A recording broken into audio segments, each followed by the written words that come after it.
जय श्री राधे कृष्णा। आप सभी का दिन शुभ और मंगलमय हो और कान्हा जी आपकी सभी मनोकामनाएं पूर्ण करें। आज सुनिए भादो मास महात्म्य का अध्याय 15। व्यास जी कहते हैं, पूर्व काल में दक्ष आदि श्रेष्ठ मुनियों के पूछने पर कमल योनि भगवान ब्रह्मा जी ने जो कुछ कहा था वही मैं भी आप लोगों से कहूंगा। जो अपने चारों मुखों से ऋक साम आदि चारों वेदों का उच्चारण करते हुए तीनों लोगों को पवित्र करते हैं, जिनका प्रादुर्भाव एक कार्णव के जल से हुआ है, असुर गण जिनके यज्ञों का लोप नहीं कर पाते, उन भगवान ब्रह्मा जी को प्रणाम करके मैं उन्हीं की कही हुई कथा आरंभ करता हूँ, जिन्होंने सृष्टि के उद्देश्य से धर्म आदि को प्रकट किया है। उन अव्यक्त जन्मा ब्रह्मा जी के संपूर्ण मत का ही मैं वर्णन करूंगा। तत्वदर्शी मुनियों ने जल को नार कहा है। वह नार पूर्व काल में भगवान का अयन हुआ, इसलिए वे नारायण कहलाए। वे भगवान नारायण सबको व्याप्त करके स्थित हैं। वे ही सगुण और निर्गुण कहलाते हैं। वे दूर भी हैं और समीप भी। उनकी वासुदेव संज्ञा है। ममता का त्याग करने पर ही उनका साक्षात्कार होता है। उनमें रूप और वर्ण आदि काल्पनिक भाव नहीं है। वे सदा शुद्ध, सुप्रतिष्ठित और एक रूप हैं। जब जब धर्म की हानि और अधर्म का उत्थान होता है, तब तब वे अपने आप को संसार में प्रकट करते हैं। और पूर्व काल में उन्हीं प्रजापालक भगवान ने वराह रूप धारण करके थूथन से जल को हटाया और रसातल में डूबी हुई पृथ्वी को अपनी एक दाढ़ से कमल के फूल की भांति ऊपर उठा लिया। उन्होंने ही नरसिंह रूप धारण करके हिरण्यकशिपु का वध किया और विप्रचिति आदि अन्य दानवों को भी मार गिराया। फिर वामन अवतार लेकर माया से बलि को बांधा और दैत्यों को जीतकर तीनों लोकों को अपने 3 पगों से ही नाप लिया। वे ही भृगु वंश में परम प्रतापी जमदग्नि कुमार परशुराम के रूप में उत्पन्न हुए, जिन्होंने पिता के वध का बदला लेने के लिए क्षत्रियों का संहार कर डाला। उन्हीं भगवान ने अत्रि कुमार प्रतापी दत्तात्रेय के रूप में अवतीर्ण होकर महात्मा अलर्क को अष्टांग योग का उपदेश दिया। त्रेता में दशरथ नंदन श्री राम के रूप में प्रकट होकर उन्होंने ही त्रिभुवन को भय देने वाले रावण का युद्ध में संहार किया। प्रलय काल में जब सारी सृष्टि एक कार्णव में निमग्न हो गई, उस समय देवताओं के भी देवता जगतपति श्री विष्णु 1 सहस्त्र युगों तक शेषनाग की शैया पर सोते रहे। वास्तव में वे योग निद्रा का आश्रय लेकर अपनी योग महिमा में स्थित हो गए थे। संपूर्ण चराचर जगत को उन्होंने अपने उदर में स्थापित कर रखा था। जनलोक निवासी सिद्ध और महर्षि उनकी स्तुति करते थे। उसी समय उनकी नाभि से एक कमल प्रकट हुआ, जो दिशा रूपी पत्रों से सुशोभित, अग्नि और सूर्य के समान तेजोमय और पर्वत रूपी केसरों से अलंकृत था। सुवर्णमय मेरुगिरी उसका किंजलक अर्थात केसर का मध्य भाग था। वह कमल ही पितामह ब्रह्मा जी का सुंदर ग्रह था। उसी में 4 मुखों वाले देवादि देव ब्रह्मा जी प्रकट हुए। उस समय भगवान विष्णु के कानों की मैल से 2 महाबली और महापराक्रमी दानव उत्पन्न हुए, जो ब्रह्मा जी को मार डालने के लिए तत्पर हो गए। उनका नाम मधु और कैटभ था। भगवान ने समुद्र रूपी शयन ग्रह से उठकर उन दोनों दुर्धर्ष दैत्यों का वध किया। ये तथा और भी भगवान की असंख्य लीलाएं हैं, जिनकी मैं गणना नहीं कर सकता। इस समय अजन्मा भगवान के जिस अवतार का प्रसंग चल रहा है, वह मथुरा में हुआ था। इस प्रकार भगवान की जो सात्विक मूर्ति है, वही अवतार धारण करती है। वह प्रद्युमन नाम से विख्यात है और सदा रक्षा कार्य में संलग्न रहती है। वह भगवान वासुदेव की इच्छा के अनुसार देवता, मनुष्य और तिर्यक योनि में अवतीर्ण होती है और उसी के अनुकूल स्वभाव बना लेती है। भक्त पुरुषों द्वारा पूजित होने पर वह उनकी मनोवांछित कामनाओं को भी पूर्ण करती है। इस तरह मैंने यहाँ भगवान के अवतार का रहस्य बताया है। भगवान विष्णु यद्यपि कृतकृत्य हैं, उन्हें कुछ करना अथवा पाना नहीं है, तो भी वे लोक कल्याण के लिए ही मानव रूप में प्रकट हुए थे। व्यास जी कहते हैं, मुनिवरों, अब मैं संक्षेप से श्री हरि के अवतार का वर्णन करता हूँ, सुनो। भगवान इस पृथ्वी का भार उतारने की इच्छा से अवतार लेते हैं। जब जब अधर्म की वृद्धि होती है और धर्म का ह्रास होने लगता है, तब तब भगवान जनार्दन अपने स्वरूप के दो भाग करके यहाँ अवतीर्ण होते हैं।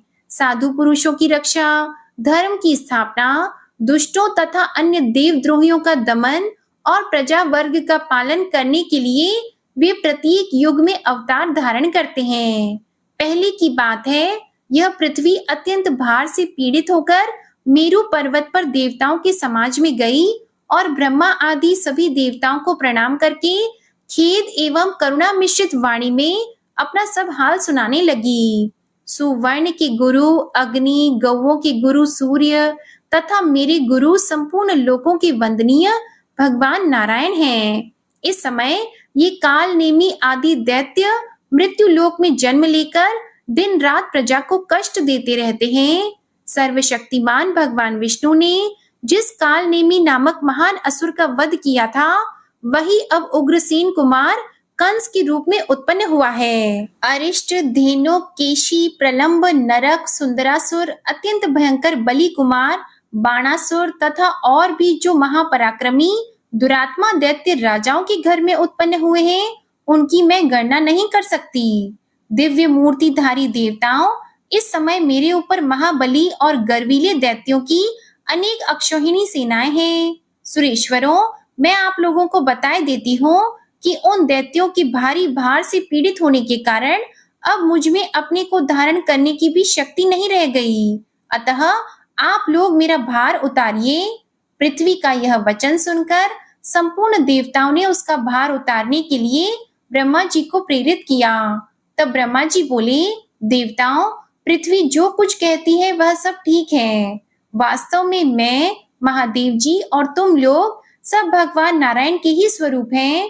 भगवान की जो विभूतियां हैं, उन्हीं की परस्पर न्यूनता और अधिकता बाध्य बाधक रूप से रहा करती है। इसलिए आओ हम लोग क्षीर सागर के उत्तम तट पर चलें और वहां श्री हरि की आराधना करके यह सब वृतांत उनसे निवेदन करें। वे सबके आत्मा हैं, संपूर्ण जगत उनका ही रूप है।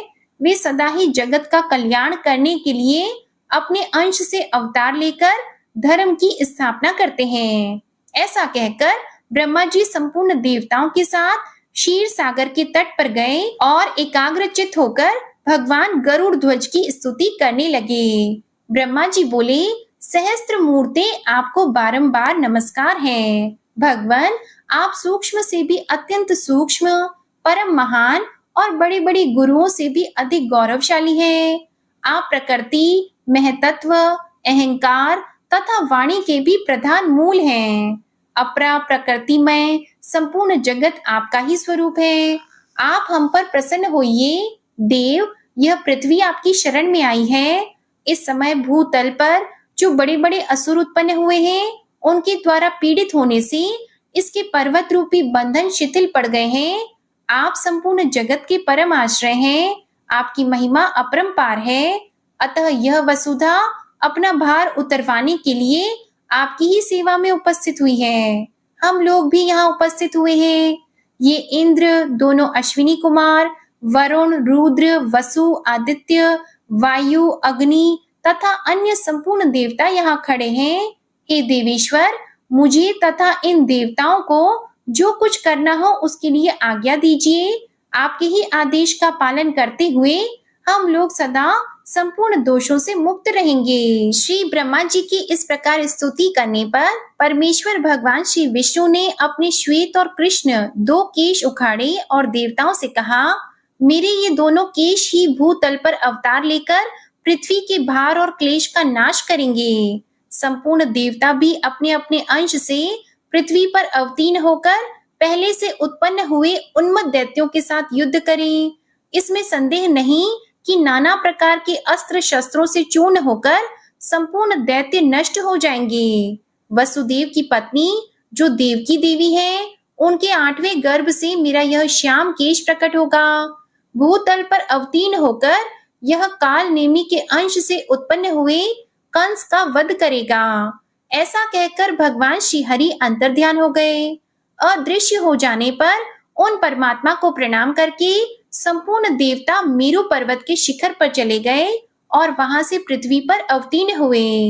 एक दिन महर्षि नारद ने कंस से जाकर कहा, देवकी के 8वें गर्भ से भगवान विष्णु उत्पन्न होंगे जो तुम्हारा वध करेंगे। यह सुनकर कंस को बड़ा क्रोध हुआ और उसने देवकी तथा वसुदेव को कारागृह में बंदी बना लिया।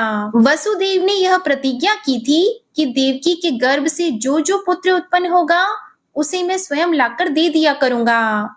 इसके अनुसार उन्होंने अपना प्रत्येक पुत्र कंस को अर्पित कर दिया।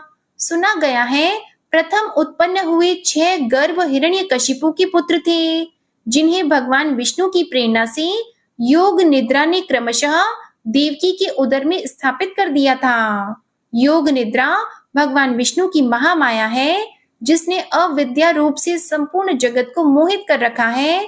उससे श्री हरि ने कहा, निद्रे तू मेरी आज्ञा से जा और पातालवासी 6 गर्भों को एक एक करके देवकी के गर्भ में पहुंचा दे। ये सब कंस के हाथ से मारे जाएंगे।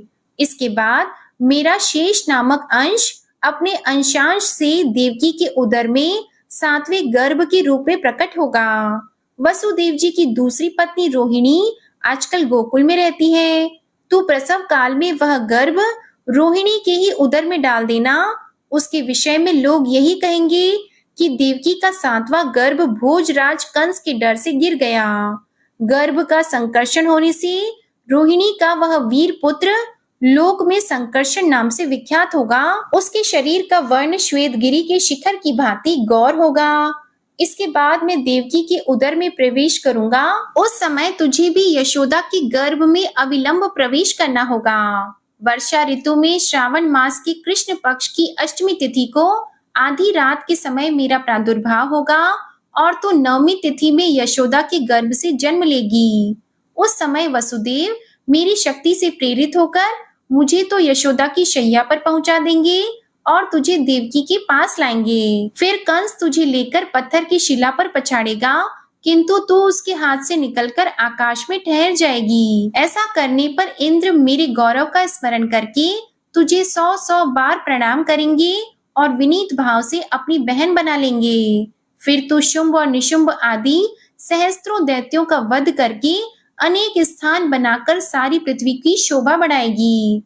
भूति, सन्नति, कीर्ति, कांति, पृथ्वी, धृति, लज्जा, पुष्टि, उषा तथा अन्य जो भी स्त्री नामधारी वस्तु है वह सब तू ही है, जो प्रातः काल और अपराह्न में तेरे सामने मस्तक झुकाएंगे और तुझे आर्या, दुर्गा, वेदगर्भा, अंबिका, भद्रा, भद्रकाली, क्षेम्या तथा क्षेमंकरी आदि कहकर तेरी स्तुति करेंगे। उनके समस्त मनोरथ मेरे प्रसाद से सिद्ध हो जाएंगे। जो लोग भक्ष्य भोज्य आदि पदार्थ से तेरी पूजा करेंगे, उन मनुष्यों पर प्रसन्न होकर तो उनकी समस्त अभिलाषाएं पूर्ण करेगी। वे सब लोग सदा मेरी कृपा से निश्चय ही कल्याण के भागी होंगे। अतः देवी, जो कार्य मैंने तुझे बताया है उसे पूर्ण करने के लिए जा। तब व्यास जी कहने लगे, देवाधिदेव श्री हरि ने पहले जैसा आदेश दिया था उसके अनुसार जगत जननी योग माया ने देवकी के उदर में क्रमशः 6 गर्भ स्थापित किए और 7वें को खींचकर रोहिणी के उदर में डाल दिया। इसके बाद तीनों लोगों का उपकार करने के लिए साक्षात श्री हरि ने देवकी के गर्भ में प्रवेश किया और उसी दिन योग निद्रा यशोदा के उदर में प्रविष्ट हुई। भगवान विष्णु के अंश के भूतल पर आते ही आकाश में ग्रहों की गति यथावत होने लगी। समस्त ऋतुएं सुखदायिनी हो गईं। देवकी के शरीर में इतना तेज आ गया कि कोई उनकी ओर आंख उठाकर देख भी नहीं सकता था। देवतागण स्त्री पुरुषों से अदृश्य रहकर अपने उदर में श्री विष्णु को धारण करने वाली माता देवकी का प्रतिदिन स्तवन करने लगे। देवता बोले, देवी तुम स्वाहा, तुम स्वधा और तुम ही विद्या, सुधा एवं ज्योति हो। इस पृथ्वी पर संपूर्ण लोकों की रक्षा के लिए तुम्हारा अवतार हुआ है। तुम प्रसन्न होकर संपूर्ण जगत का कल्याण करो। हमारी प्रसन्नता के लिए उन परमेश्वर को अपने गर्भ में धारण करो जिन्होंने स्वयं संपूर्ण जगत को धारण कर रखा है। इस प्रकार देवताओं द्वारा की हुई स्तुति को सुनती हुई माता देवकी ने जगत की रक्षा करने वाले कमल नयन भगवान विष्णु को अपने गर्भ में धारण किया। इसके बाद वह शुभ समय उपस्थित हुआ, जबकि समस्त विश्व रूपी कमल को विकसित करने के लिए महात्मा श्री विष्णु रूपी सूर्य देव का देवकी रूपी प्रभात वेला में उदय हुआ। आधी रात का समय था। मेघ मंद मंद स्वर में गरज रहे थे। शुभ मुहूर्त में भगवान जनार्दन प्रकट हुए। उस समय संपूर्ण देवता फूलों की वर्षा करने लगे। विकसित नील कमल के समान श्याम वर्ण श्री वत्स चिन्ह से सुशोभित वक्ष स्थल वाले चतुर्भुज बालक को उत्पन्न हुआ देखकर परम बुद्धिमान वसुदेव जी ने उल्लासपूर्ण वचनों में भगवान का स्तवन किया और कंस से भयभीत होकर कहा, शंख चक्र एवं गदा धारण करने वाले देव देवेश्वर, मैंने जान लिया आप साक्षात भगवान हैं, परंतु देव आप मुझ पर कृपा करके अपने इस दिव्य रूप को छिपा लीजिए। आप मेरे भवन में अवतीर्ण हुए हैं, यह बात जान लेने पर कंस अभी मुझे कष्ट देगा। तब देवकी बोली, जिनके अनंत रूप हैं, यह संपूर्ण विश्व जिनका ही स्वरूप है, जो गर्भ में स्थित होकर भी अपने शरीर से संपूर्ण लोकों को धारण करते हैं तथा जिन्होंने अपनी माया से ही बाल रूप धारण किया है, वे देव देव प्रसन्न हो। सर्वात्मन, आप अपने इस चतुर्भुज रूप का उपसंहार कीजिए। दैत्यों का संहार करने वाले देवेश्वर, आपके इस अवतार का वृतांत कंस न जानने पाए। श्री भगवान बोले, देवी, पूर्व जन्म में तुमने मुझ जैसे पुत्र को पाने की इच्छा से जो मेरा स्तवन किया था, वह आज सफल हो गया, क्योंकि आज मैंने तुम्हारे उदर से जन्म लिया है। मुनिवरों, ऐसा कहकर भगवान मौन हो गए तथा वसुदेव जी भी रात में ही उन्हें लेकर घर से बाहर निकले। वसुदेव जी के जाते समय पहरा देने वाले मथुरा के द्वारपाल योग निद्रा के प्रभाव से अचेत हो गए थे। उस रात में बादल वर्षा कर रहे थे।